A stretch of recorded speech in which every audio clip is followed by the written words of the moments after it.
welcome to Ask Welfare Rights, sponsored by Michigan Welfare Rights Organization, a union for low-income people. My name is Fred Vitale, and like all Michigan Welfare Rights organizers, I'm a volunteer. Usually the hosts of this show are our state chairperson, Maureen Taylor, and the National Welfare Rights Chair, Marion Kramer. But they are both busy tonight raising hell in other places and can't be here. So with me as a special guest is Daryl Jordan, also a longtime troublemaker from here, Philadelphia, and all places in between. Daryl, would you like to say a few words about yourself to the Welfare Rights audience? How you doing, everybody? It's a privilege to be here, sitting in for Maureen and Marion. So that gives me a lot of latitude. I'm looking forward to having a great time tonight. Great, great. Well, thank you. So just to kick this thing off, we've got some really important things that have been happening this last week, and you just mentioned one of them, and that is it's almost hard to even talk about. It's been so horrible watching the imprisonment and the tearing apart, imprisonment of children in cages, boxcars, things that we all know are very reminiscent of horrible incidents from the past in terms of the Nazis and the Japanese internments, as well as separating children, ripping them out of their parents' arms and watching them cry, having them traumatized. So we've seen this unfold at our southern border against people of color, principally people from Central America and some from Mexico. Just really a horrible event, and we saw some pushback from the country, from people, and a small change from number 45. So what do you think? I think that it does look reminiscent of Nazi Germany and some other things we can think of that come to mind outside of the U.S., but this is very much part of U.S. history. This is how they deal. They've disregarded, disrespected children of the indigenous folks, and when they first got here, settlers first arrived, and they've used children when they needed to teach both Africans who were enslaved and both immigrants from all over the world who've come here. Whenever there's a problem, they always go after the children first, which is not unusual. They go after the weakest. Yes, yes. So here, do we have a call? The call-in numbers are 313-868-0342, 868-0351, and 868-4336. Your calls are welcome to comment on this or any other important issues that you think is of concern to low-income people. The kids at the border, and still, even though Trump said that he was going to change policy, the thousands that have been separated, there's no plan. Some of those parents are wandering around, between here and El Salvador. They've separated them. Some parents are now jailed in different states than Texas, and so somebody has to come up with a method to reconnect these kids with their families. This is unbelievable, and I think that the president got a surprise, because I don't think that they thought anyone would respond, but everybody's responding. Even his base are responding. It's good. It's not always great, but sometimes it takes something to shake people from that casual everything's okay kind of mood. And this did it. Seeing those little children, 4 and 3 and 5 years old, hollering and screaming for their parents. Yes, and here we have a call. Welcome. You're on Ask Welfare Rights. Happy Friday. Happy Friday to you too. Thank you. It's a sad day, but the terror in the terror in America has never ceased. The continuation of man-made poverty, bodies being trafficking for sex, slaves, and organ trade. We are continued to be brainwashed and believing well-dressed lies. Mm-hmm. And many and it's keeping many to support their own demise. So it doesn't matter how many times we pray and how many times we vote, we continue to be misled, misfed, and we just add to our own pain and our own shame. And I think a lot of blame to go around and a lot of shame to go around for all of us, because if we knew better, we would do better to help get some justice and peace.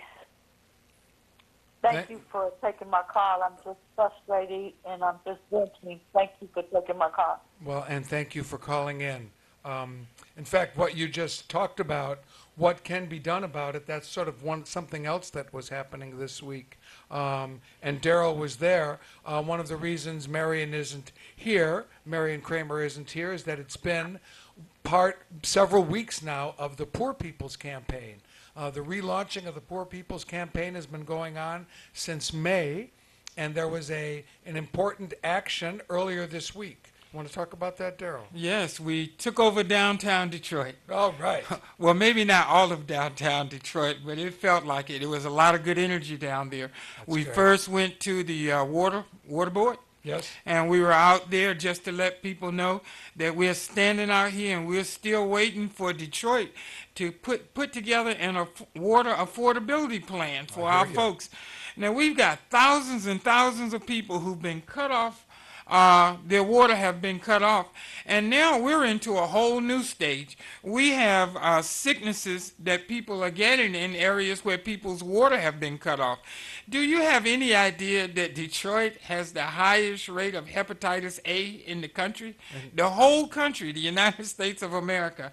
And nobody's downtown. The people we elected don't seem to be taking that too serious. No, they don't. Yeah, because we got your bobbing head black fools working for the racist goons. The water is being weaponized to gentrify and commit genocide. Mm-hmm. Yes. I think it's been, it's just almost as, when you talk about the children at the border, like you were saying, they're going to do horrible things to us all the time. That brings that up, but it also raises to me, why has there been no outcry over the treatment of children in our cities? I mean, we know that what has happened in the border is horrible, but the same thing has been happening in some ways in our cities, to young black children, and the outcry has been kind of muted. Oftentimes, we don't talk about how different issues impact different parts of our community. And so children are always caught up in it. We can talk about thousands of people whose water has been cut off, but when we began to think of what's the impact on the kids, then we began to see some seriousness going on. The state can come in and take your children after they cut off your water. I mean, not because the state feels that they can take care of your children better, but that becomes the punishment, And so we've got to get more serious about taking these things and doing something about them. It's time to rise up and raise hell. This stuff ain't right, and and it's time. We've sat back too long waiting for things to get better. And they're not going to get better unless we get out there and do something. It's all right to pray. It's all right to march. It's all right to write letters to your congressman or whatever. But we got to raise some hell, too. Because if we don't raise hell, folks don't think we're upset. They don't think that we're concerned enough. Oh, great. Well, we have another caller. You're on Ask Welfare Rights. Welcome. I'm sorry, I called back to say that continue to set our children up for the prison pipeline, and they also still using the water to destroy them as well, because the schools had mold and they had rust in their pipes, and we already seen what they did to the children in Flint and to the infants that don't stand a chance because of the poisoning in the water. Mm-hmm. So, yeah, it's a diabolical system that has been able to manipulate, exercise, criminalize, and do all kinds of things to keep people, just stagnating. And then, like you said, the media's mouthpiece is controlled by the same ruthless beast that's Yes. causing all this havoc and austerities in our communities with the water, with the poisoning of food, water, air. They stealing our tax dollars. I mean, they're using our resources against us. Yes. And people just need to wake up and understand that we're in a war for our children's children as well as our own lives. Thank you again for taking my call. I'll Yes. hang up and continue to listen. Thank you. Thank you very much. Thank you. And our schools are a mess on purpose too. So that sometimes You're when right. we begin to figure out how these issues impact our kids, then we get a bigger picture. And we understand that the war that's happening on our community right now is intentionally focused to have some impact on our kids, Yes. because they know that the young folks are the future. And so if they can do anything to derail their future, they will. Some end up in jail. Some end up with mental and physical impacts, It's terrible. such as people in Flint. The children in Flint will suffer forever, and the governor will just keep making money. He deserves to be in jail, He and he does. ought He to be. does. And now folks are acting like they forgetting that. And now some people are running around here talking about electing the lieutenant governor and other folks like they weren't a part of the Yes. Flint mess. Amazing. We've got to do something. I'm serious. It's time to rise up and raise hell. You know, I can't believe people in other states don't even believe what's happening in Detroit when you happen to go to gatherings, conferences, and other kinds That's of right. things, and you begin to tell them about what's going on in Detroit. They're cutting off thousands of people from water. And then we have lots of air pollution, whether you're over here by the incinerator or you're over toward the southwest, down there by Marathon. You can't breathe. You can't drink water. I mean, people in third world countries are in better shape than Detroit. No, it's really,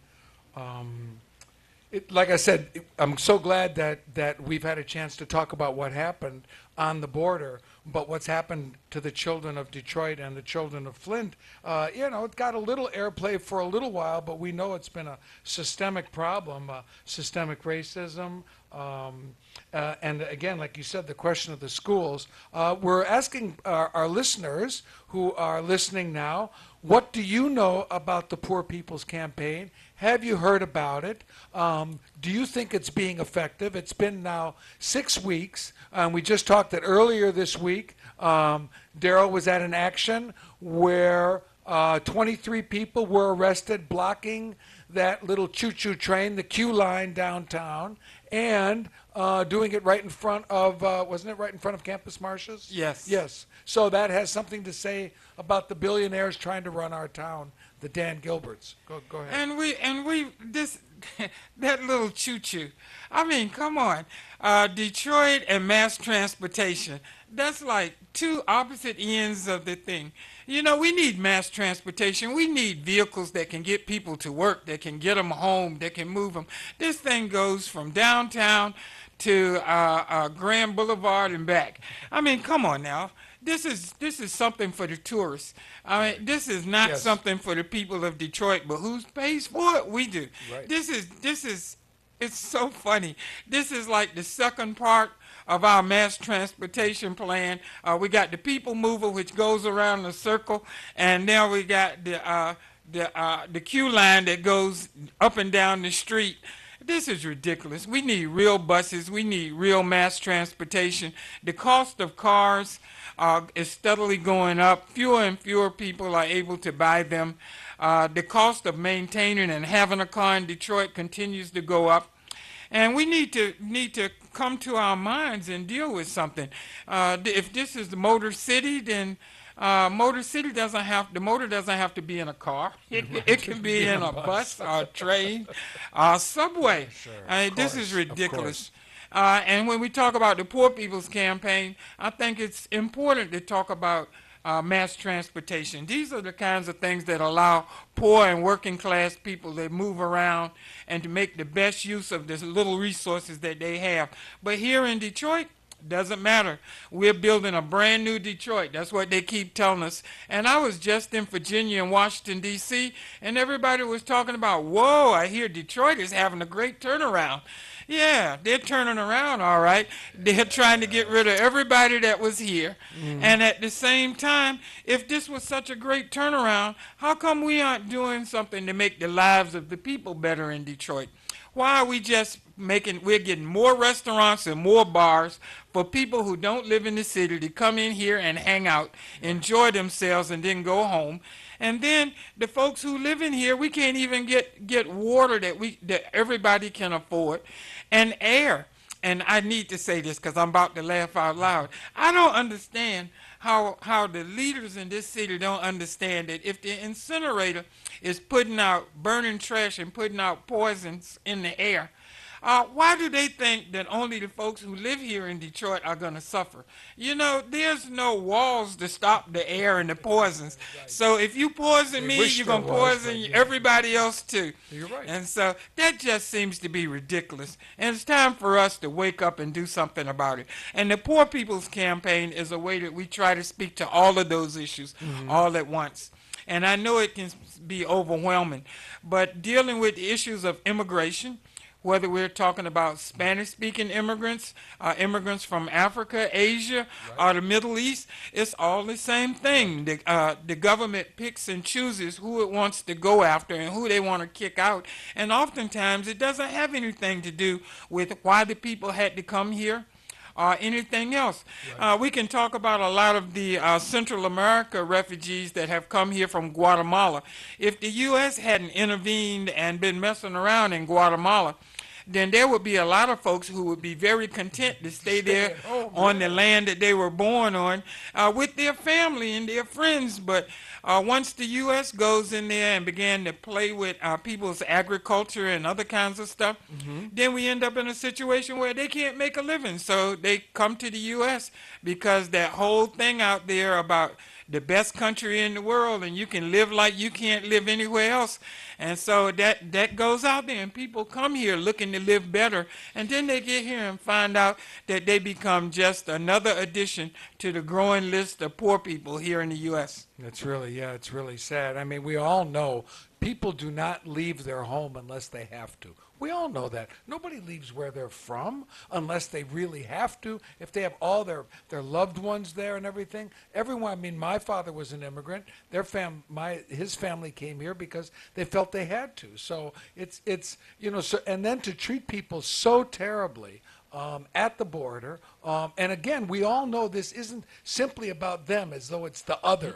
You know, it's about, no, we know, and it's happened here right in this city. When we were working together, when black workers and white workers and Latino workers were working together, we had a higher standard of living for everybody.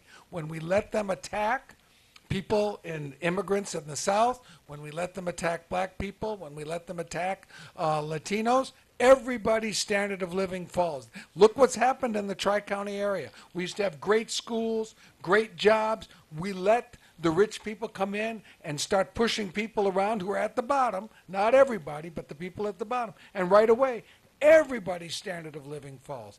Everybody's thing falls. So that to me is really a lesson, and I think it's a hard lesson to learn because it's not easy for us to work together. But it really is in everyone's interest to work together. And, of course, that means defending poor people, right? Fight poverty, not the poor. We all have had, I mean, and that's one of the things that happened in this last crisis. We all have had people who've lost their jobs. We've had people who've lost their homes. We've had people who've had the opioid crisis. We've had people who've had their water. I mean, the list goes on and on. Almost everyone has been affected. Yes. And yet, you know, we need to see that, I guess. And who would have ever thought, well, who would have ever thought that Michigan would be a right-to-work state? I mean, for those of... For anybody over 40 years old, we probably thought that unions would be alive and well in Michigan forever.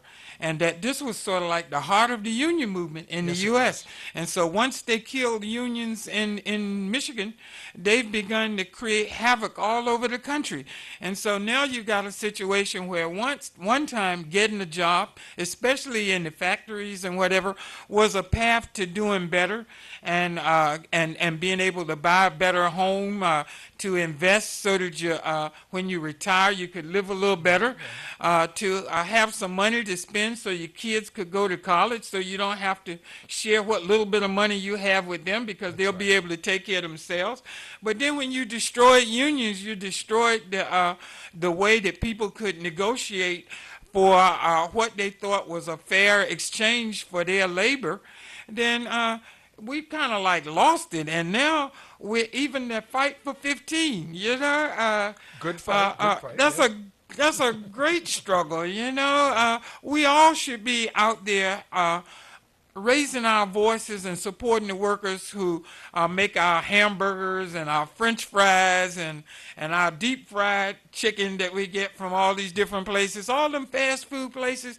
People work really hard there. Yes, they do. I mean, and they should be given a decent wage and some insurance so that their families can be healthy and can be taken care of, and at least and a pension. Now, I know myself from being a union organizer at one time that at one point almost no nursing home workers had any pensions. Right. And then when we began to go into the homes and talk to the workers about organizing for a pension, the first thing they said was, look, we need some money right now. And then we began to say, well, you got to worry about what's going to happen when you retire. And they kept saying, no, we got to survive right now in order to get there. And so it became some of the older workers who had to talk to some of the younger workers who stepped to them and said, look, it got bad at one point, and I needed some money in a hurry, so I came on in here. I didn't think I would need a union, or I would need a pension, or any of those things, because I was just coming in here to make some quick money to get over a bad time, and then I was going to go on back out of here to something else. Right. But they get in, and you get stuck, because oftentimes these days, the little bad times that we endure, they last almost for a long time now. Right. And so we need to understand that. And so the older workers began to tell the younger workers, say, look, work for you a pension, because by the time you get to be 65, 60, or 70 years old, you're in less shape to continue to do this kind of work. And so you need to be able to have some money to take care of yourselves as well as some good health care. That's right. No, in fact, that story you tell about people saying they're only going to be there a little while, that was what everybody said who went to work in the auto plants. Mm-hmm. Oh, I'm not going to be here too long. I'm going to be out of here. And 30 years later, there we all were. Yeah, that stuff. The Poor People's Campaign was a big effort in this last time around as a not as a memorial, as though all the problems of poor people had been solved, but as a renewal. In fact, as a renewal of something that when you look back at what, like we talked about earlier, what were the conditions that prompted the first Poor People's Campaign? Those conditions are here right now. Over half the children of Detroit live in poverty. And even more than that, poor people more and more live where? Next to more poor people. So poverty's become concentrated in Wayne County in ways that were not true even a few years ago. In other words, you know what I'm saying? Yes. So it's whether we talk about poor black people or poor white people, they're more and more concentrated where they are, which of course we know what that's about. The other thing that's happened recently is that for the first time, Detroit is now a majority renter rather than owners. And again, that goes to that crisis where they took people's homes unjustified. I don't know if you saw that on the news, where it turns out that in violation of the Constitution, people's values were raised and they were driven out of their homes, so they're actually fighting that on constitutional grounds. But again, these people have already lost their homes. Oh, they're demanding reparations for the people who lost their homes. And that makes sense. And just so that people outside of Detroit don't get too comfortable out here in Wayne County, Macomb County, and Oakland County, poverty does not just live in Detroit. That's right. It's all out in Michigan. And so I just wanted to say that so that folks who are sitting out in the suburbs, who might be watching Fred and I right now, don't sit back and take a deep breath, because the poverty that we're talking about in Detroit exists in your communities also. And it's time for us to do something about this. And the only way we're going to do something is we got to get off our butts and make some changes. The people that we ought to be electing to office ought to be people that we know who are doing work in the community to make things better, not somebody who shows up to your church every 2 years or every 4 or 6 years, show up there and smile and shake hands and make everybody feel good and ask for your vote, and then you're not going to see them again for another 2, 4, or 6 years. You know, it's time to stop some of this craziness. It's time for us to go out here and vote. I know voting is not a cure-all for all the problems that we deal with, but at least sometimes we can put pressure on these folks to make them act human and do some of the things that we actually need done. Detroit has experienced so much stuff. I mean, you know, a fake bankruptcy. Yes, I said it, a fake bankruptcy. You're right. Just like Puerto Rico. Puerto Rico and Detroit share a whole lot in common. And now with the hurricane in Puerto Rico that they still trying to deal with, there are more than 4,000 people that they say died in Puerto Rico. And for much of the time, folks kept talking about it was a few hundred. That's terrible. We have a caller here. Welcome to Ask Welfare Rights. You're on the air. All right, that's what I was calling back to say. They did inaccurate assessments on people's homes, so that was a way for them to steal the property and to gentrify them out of the way. Am I coming in clear? Are you okay? Can you hear Yeah. me? Mm-hmm. Okay, Yeah. good. Mm-hmm. Yes, you are. Okay. Thank you. And then the looters of Detroit created a bankrupt system to come into the city to bankrupt the city so they could steal those pensions and the assets. So, you know, we got looters that's working for the criminal elites, the illagers, the Gilberts, I know they don't want me to name names, but I'm going to name It's the okay. names. It's okay. Commandos, Wayne State, DMC, let me think of somebody, Pinsky. We got all these mobs, billionaire mobs that come in here and steal our tax dollars and build their playgrounds and build their little trains. And then you got folks in city departments that's nothing but bobbin heads and rubber stamps and everything and anything that will rape the people and continue to take our tax dollars and give it to corporate welfare. That's right. You know, to support corporate welfare. Okay, that's all I wanted to add to the table. I'm sorry. I'll call back when I think of something else that's going to piss me off. That's great. Sorry. All right. That's okay. Thanks for calling. Oh, what's your name? Thank you. Thank you. Rise up. That's What. right. That's what. It's time to be upset.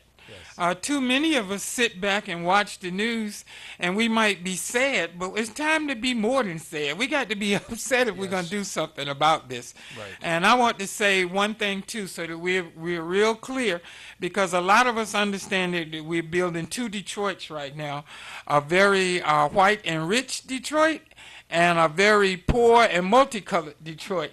But I want to also say that a lot of people doing the work of the people taking this city over and deepening the levels of poverty and allowing people to continue to put poisons in our air and to steal our water and make us pay more for it. A lot of them look just like me. Yep. I want to say that out loud too, because a whole lot of these folks look just like me. We got some Latino folks running around here doing the bidding of the folks trying to steal the city. Some Arabs, some Asians, and a lot of white folks. Yes. But I want to say that because sometimes when we begin to talk about what's going wrong with the city, we make pretend that it's all those people other than the people like me and in my neighborhood. But there's a whole bunch of folks who are pulling the rug from under all of us in order, because they think they're going to be a little better off. But the one thing about poverty is it keeps growing. And the more and the more and the bigger it gets, the more it consumes the people who are poor, and the more it takes from the people who aren't poor.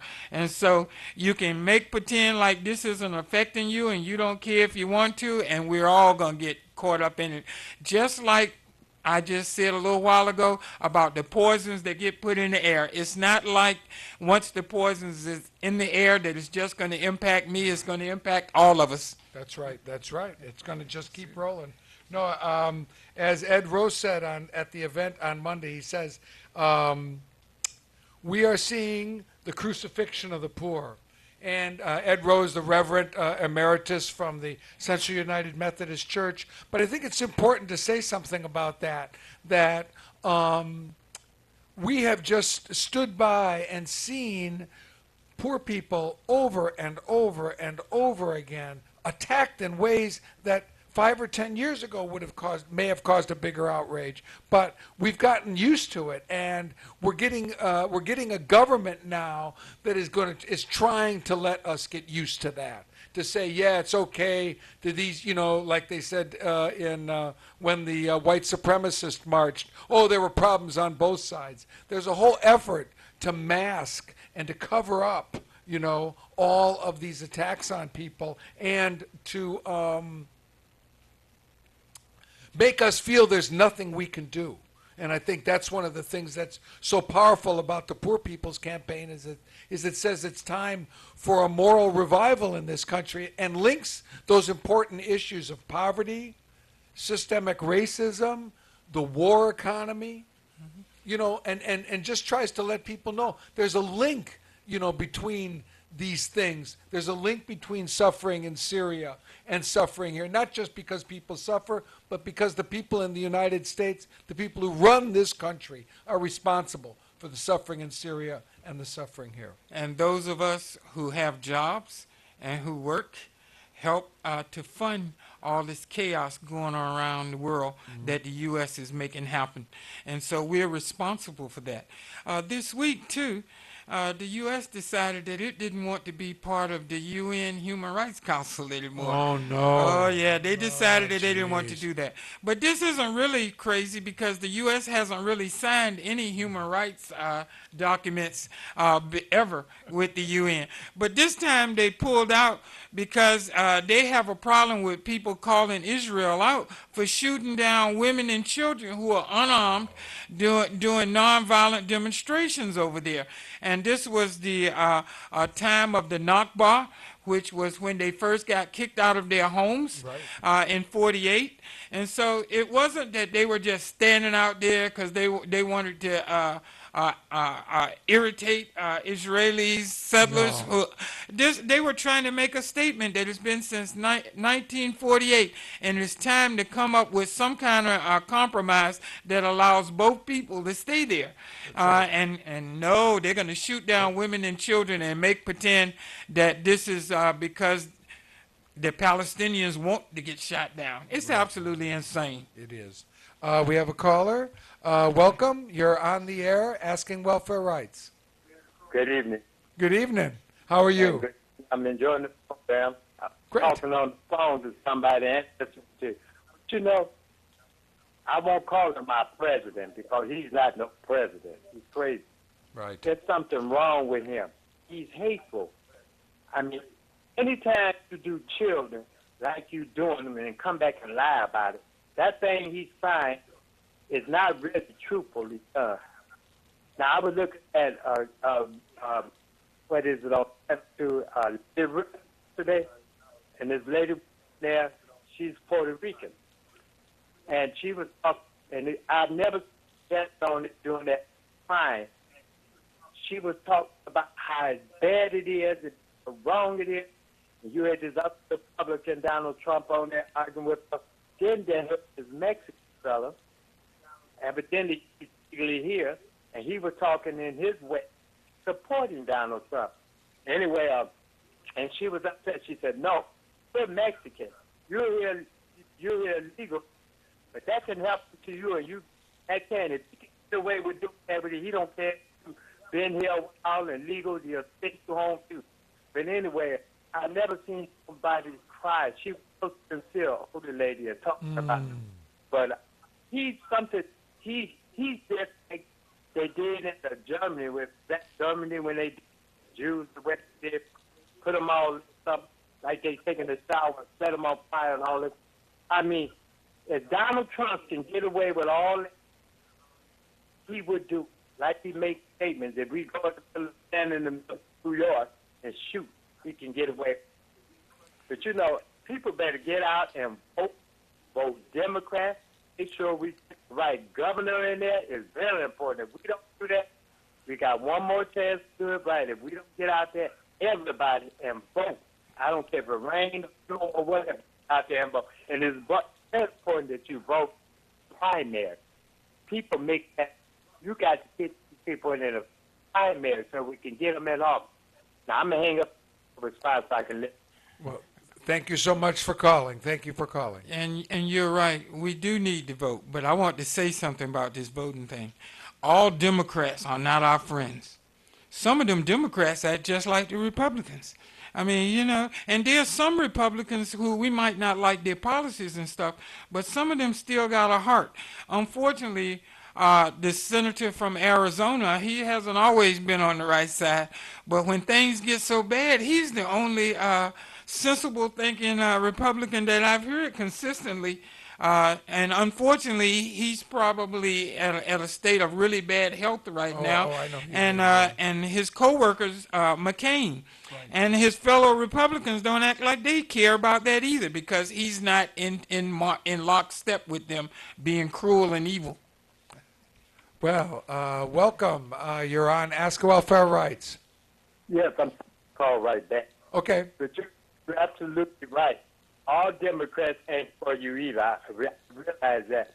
But I still going to vote Democrat. I'm strictly Democrat. I don't care if you put a dog or a cat or a bird run for office. If they're Democrat, that's what I'm voting for.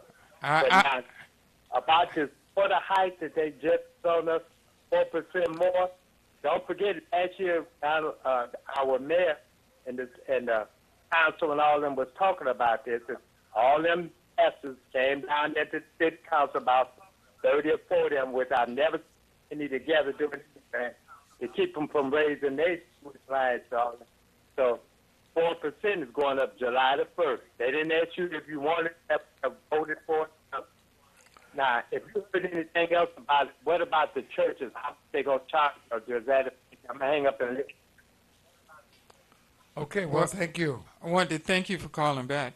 I hear what you're saying about voting for Democrats, but I want to ask you to take a closer look at some of these Democrats, and don't just look at them because of the label that they're carrying. Try to find out what it is that they're supporting and what are the things that they've done in the past, because we need to do that. We need to be voting for people who are going to vote for the kinds of things that do us some good, that help our children, that help our communities. We just don't need somebody that just got that name Democrat patched on their head, because I'm serious. Some of them are as bad as the Republicans. And if you don't believe me, just look up Dixiecrats. Right. You know, they were the Democrats who, some of them were even more conservative than some of the Republicans. Welcome to Ask Welfare Rights. You're on the air. I just wanted to add to the vote. As far as I'm concerned, both parties serve the same demonic monster body. They no control. They do what they're told. They're just some bobbing heads sitting in the row. They look at the city council. They went along with consent agreements and so-called gag That's right. orders. How you put a gag order on somebody that's supposed to serve their constituents' concerns?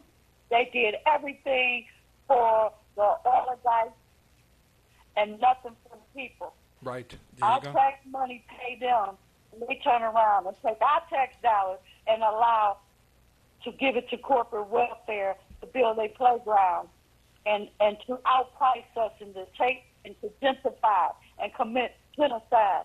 They allow them to take over the water, which is regionalized, corporatized, privatized, authoritized. All this is nothing but dictatorship, because right. you own it and they tell you what to do with it. Then That's they right. put a conservatives in there to take over the waterfront, and they throw you up in the parks in the waterfront by 9:30. You got a kindergarten, what do you call, curfew. Your tax money is paying somebody else to tell you you can't even enjoy the waterfront. You got to be off by 9:30 in the park and the riverfront. You got to get your head out, and don't even mention how they let you take over Belle Belle Isle. Isle, Yeah. to the point that people didn't even want to go out there because they were scared they were going to be harassed by the state cops. That's right. So the state is a snake. Your council people, and once again, both parties serve the same demonic monster body. So it's very important that you research who you vote for, the people that you put in power, because most of them already proven to me that they've been bought to us. And I know everybody loves Obama. I love him too. He's so handsome and he's so intelligent. But if you look at 13603 executive order, he's just as deadly as Donald Trump with executive orders that have put us in a slavery position. People don't know that because they don't read stuff. They listen to 274, the media's mouthpiece that teach you how to think and keep you ignorant and sleep. And that's why so many You're people right. are voting their own demise. Thank you for taking my call. People Well, need to research things before they go ahead first voting. Thank you. Yeah, thank you for and your rise up. intelligent remarks. Yes, thank you. I'm going to tell you, you're absolutely right about the Democratic and Republican Party. If you want to know how much they are alike, when you look at the analysis of the U.S. Congress and the Senate, you find out that something like 96% of those folks are on somebody's payroll. They're getting big money from the corporations. And so take gun violence and guns. There's not going to be anything done about gun control anytime soon because the NRA and those gun companies, they give lots of money to a whole lot of senators and congressmen, and so you don't hear them lifting their voice to say anything. They might be appalled about violence, but they're not going to do anything about the guns. And the same thing go for a whole lot of other issues. The energy companies, tell me how come you got a cancer center over here and you got the incinerator pumping poison right there by the cancer thing, and the cancer folks not saying something. Nothing. Somebody getting paid. Welcome. You're on Ask Welfare Rights. Yeah, I'm sorry. I won't call back no more. You can call back. Come on. I have to call back. But you know what? I do research who I'm voting for because they're Okay. Democrat. I do research people. I don't Good. vote nobody because they're a pastor or because they doctor this or because they attorney this or whatever. Right. I don't do that Good. because I'm old enough to know better. So we'll put that in front of you and then get another thing. But the discussion is, and then at the end of the day, who are you going to vote, Democrat or Republican? I'm stone Democrat, and I'm voting Democrat regardless. If all I'm bad, I'm still not going to vote for no Republican because I'm a Democrat. I'm going to hang up. Thank you. All right, thank you. Thank you. Thank you.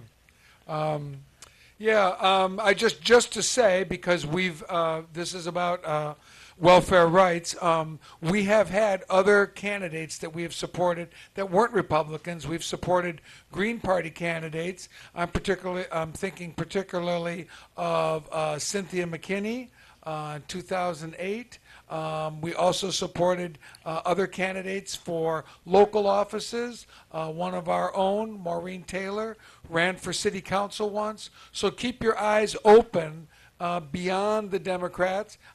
As Darrell pointed out, there could be some Republicans, but there also could be other parties. Remember, the world is changing right in front of our eyes. If it hadn't been for Bernie Sanders and even Donald Trump, the two major parties, the main candidates for both parties, nobody cared about. The Republicans had 17 candidates. And Donald Trump, who wasn't even a Republican before all of this, beat all of them. And even on the Democratic side, the real energy came from the Sanders campaign, from the Bernie Sanders. So I think we just need to keep our eyes open in the future in politics. In Detroit, for example, New Era Detroit, a group of young people in Detroit have endorsed different candidates at different times. trying again to make a effect on the political system, but from an independent point of view. I think that if we really want to have an impact, it's time for community groups and churches and other folks to get us a group of people together every weekend and start walking through the neighborhoods that we live in and start talking to people and start sharing information with people and start telling them that if we all get up and start working together and talking to each other and doing stuff together, then we might be able to make some changes in this city, in this state, and in this country. Yes. And that's how it's going to happen. We have to get back to getting to know the people in our communities and talking to them and explaining to each other why we need to do what we need to do to make things better. Because if we don't do it, nobody else is going to do it for us.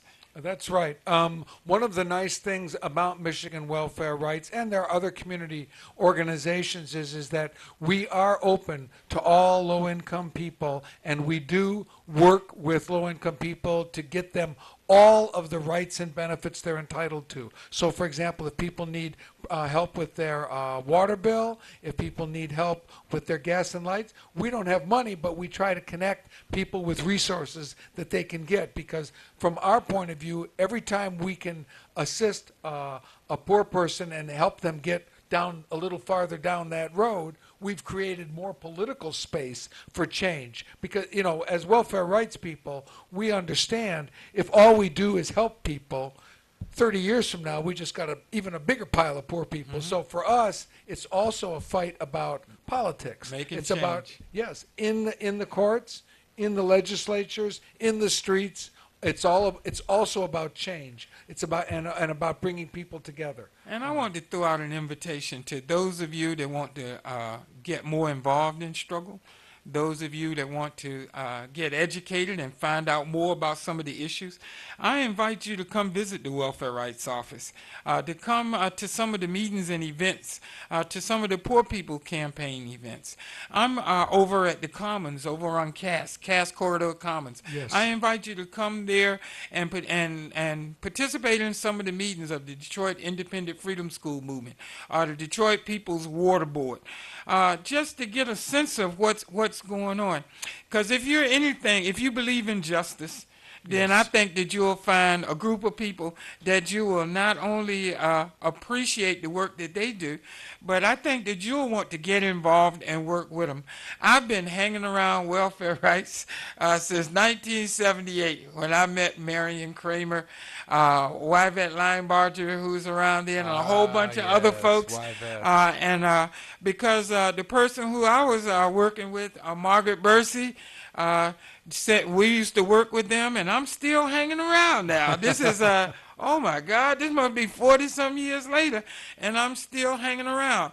Not just because I like the folks, but it's a good thing when you like the folks and you want to be around the folks, and some of the work that you get involved in actually produce some things that make life better for you and other people. And so I would invite you to come get to know some of the folks and hang out with some of the folks, demonstrate with us, walk the streets with us, do whatever. I'm telling you, you'll have a ball. That's right. In fact, one of the things coming up besides this weekend, urge you to just sort of follow on YouTube or on Facebook. There's going to be a big demonstration tomorrow in Washington for the Poor People's Campaign, a national demonstration. So please follow that. And again, next Friday at 4 p.m. will be let's see, what did they call it? There was Solidarity, Freedom Friday. A Freedom Friday next, the 29th, will take place at 4 o'clock.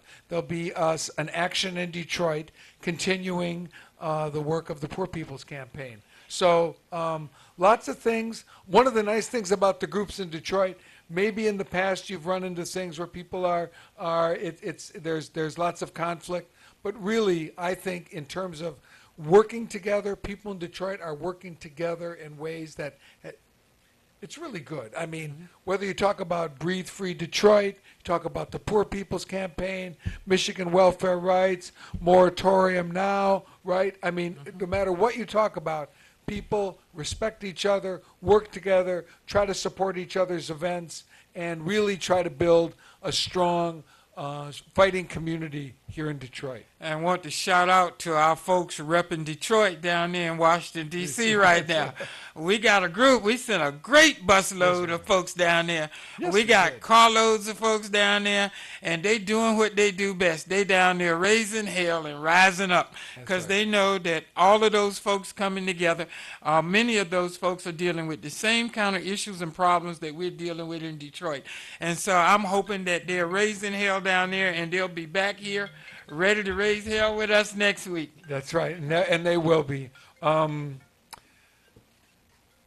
of the important, I think, things that's happened in regards to this, in regards to the Poor People's Campaign, has been, here we are, Michigan Welfare Rights. We're a union for low-income people, but the initiative for this really came from people from the South. Yes. Who had been engaged in the struggle in North Carolina around Moral Mondays, and they really were 2 years. Yes, and so that again, that energy coming out of the South, that pushback against really some very powerful forces that are driving poverty and systemic racism in the South. That energy came, and again, without just saying, okay, we're going to leave it here. No, there was a systematic plan of training, and we have another call. Systematic plan of training all across the country in preparation for these actions. So it's welcome to Welfare Rights. Okay, I had to call back. I like that Reverend Barber, Moral Revival, Reverend Barber. Yes. And I just want to mention the crimes against humanity. Now they're going after your health care, your Medicare, and your Medicaid. I wanted to ask, are you still doing the high noon marches around the water department on Saturday? Yes. Okay. And bring your lawn chair. I can ride my bike because my car broke, but I can ride my bike. Okay, well, no, they've moved them from Saturday to Friday. That's what I said. They've started doing Freedom Fridays. The next one will be next Friday, at 4 p.m. Oh, is it Again, we're going to be meeting. You're right. The ones on Saturday have been moved, partly because what happened is once we started doing them on Saturday, the water department shut down the payment center downtown. So we wanted to be more effective, so we decided to move them to Fridays at 4, and there's going to be actions associated with campus marches and, things to kind of get in the mix a little bit more than we were on Saturdays. Nobody was out there on Saturday but us. Yes. And so this time it gives us an opportunity to educate folks. I'm sorry?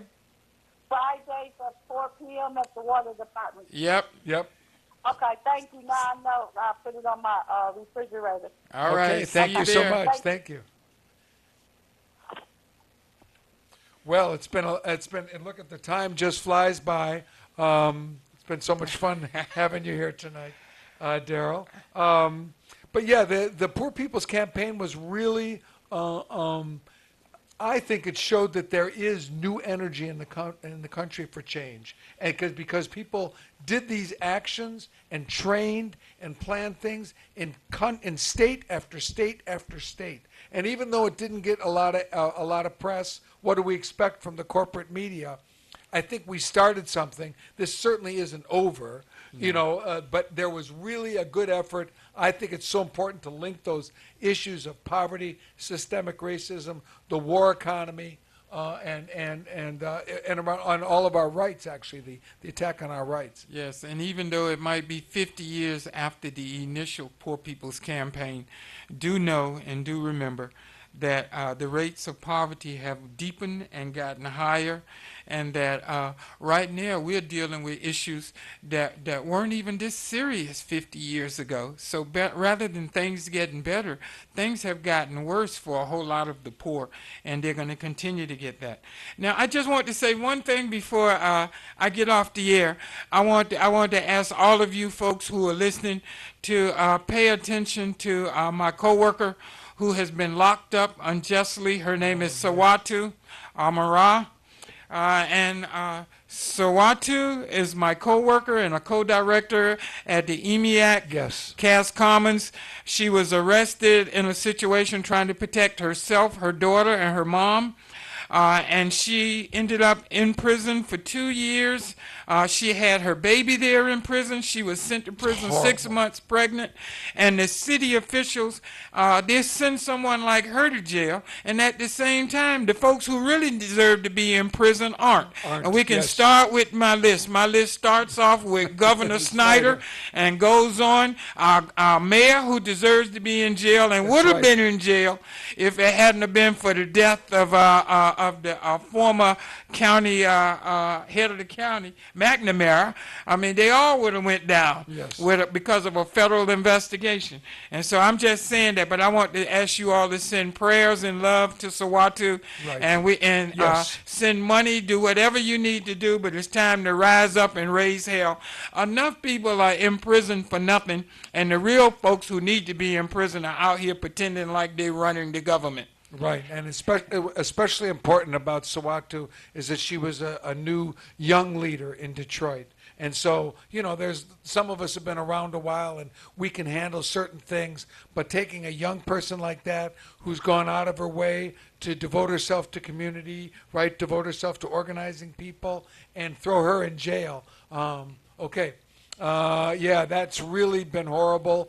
So please look her up on Facebook or on the web, find out about her case if you don't know about it. www.freesawatu.com. There you go. There you go. And it's been really good. Fred's talking about the hang out with Fred. This has really been a lot of fun. Yes, it has. Looking forward to Maureen and Marion getting back on the job here. Yes. I'm sure they do a much better job than me. But I do appreciate hanging out with Fred and being able to represent for Welfare Rights today. And once again, I want to invite those of you who are looking for other people who want to make things right, want to work for justice, come over and hang out with us over at Cass Commons, right there, 4605 Cass Avenue. Right. Well, that's right. And also the Michigan Welfare Rights. Everyone knows our number, 313-964-0618. Thanks again to WHPR for having us on. And you've been listening to Ask Welfare Rights. Thank you.